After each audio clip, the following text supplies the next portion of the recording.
What's going on, good people? It's been a while since I posted one of these wake up with sleepy eyes videos.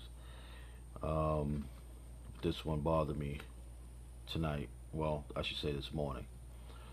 So I caught myself getting in bed fairly early for a Saturday night, around 12 o'clock, 12:30 a.m., and just couldn't fall asleep. So I started messing around on the internet and ended up on Facebook. I came across a post from a brother that I know, have known for several years. We're not necessarily friends, but we're associates. Um, Good dude, good dude. Not only say we're not friends because it's not like we hang out often or call each other and stuff like that. So, good guy anyway. But he posted on his Facebook page. I won't say it verbatim because I don't want people looking for it, but he mentioned feeling alone, feeling like he was just alone, just by himself. And what I know about the brother is he shared his journey, um, and how life has thrown him some curves, but he's managed to come back and come back fairly strong.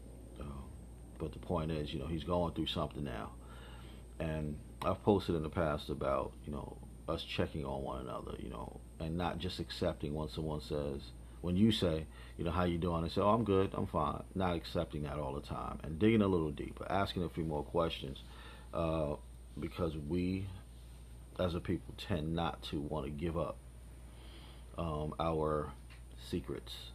We want to keep everything at home, inside, behind closed doors. And I think over the years we've learned that that's not the best way to handle matters that are going on with us. We should share it with those that are interested to a degree, uh, to try and get the help that we need or the support that we need. So anyway, as I looked through the post just to see what was going on, um, I don't want to exaggerate, but it could have been about 30 people that responded, and the responses were all the same. It was like, "Hope you're better. Uh, Call me if you need me." No, that wasn't there. "Hope you're better.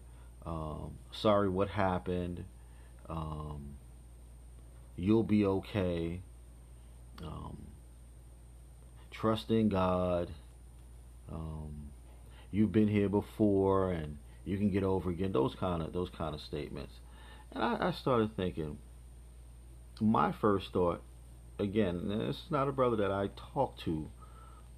I haven't spoken to directly in, I would say, better than 2 or 3 years. But my first thought was, do I have his number, and can I call him right now? Because this is someone who's in my circle, and you need to hear what's going on with this person to determine um, how far you can go to maybe assist them and get them out of a space in their heart or in their head that's just not good. But what I do know is, as I looked at several of the people on that thread who responded, I know that they communicate with him all the time. And I'm thinking, why did they not just pick up the phone instead of asking that question? And then I came to the conclusion that people don't want to be bothered. People don't want to be bothered with you when they have to do something for you, um, because they're giving. Yeah, I think that's the best way to put it. They're giving of themselves, and people don't want to freely give of themselves because they don't see the reward. When clearly the reward is helping another being who is in distress.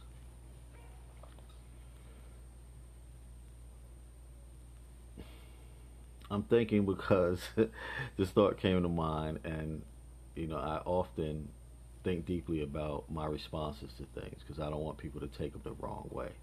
Um, but I love to talk about us as a people, so I'll do that and see what comes back from this.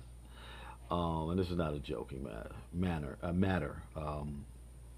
This is kind of a nervous chuckle, if you will. Um, Black people. When someone asks for help or sends out signals of distress, our first thought is money. They need money. I don't have money to give. Something to that effect. When the reality could be, I just need to talk. I need to let some stuff out. I need some advice. Um, Heck, I need to sit down over a beer. I need you to take a walk with me. We don't think in terms of just mental help, not health, mental help. We have to get away from this is a tough one because I think it'll be taken wrong, but we can't always put ourselves first. Anyone with half a brain understands what I'm talking about, and I'm not trying to insult anyone, please. Um, we have to learn to take the tools that have helped us survive and helped us get over things or around things and give back to the next person, especially those we call friends or family. Now, I can talk to it just like I talk to everything else, or just like everything else I talk about. I can talk to it because I lived it on one side of the fence or another. Uh, I've been the one who needed help and understood that a lot of people would stand down from me because they thought I wanted financial assistance. And the truth is, maybe that's what it was, but I never asked you. You never knew what was wrong with me because you were afraid to address me.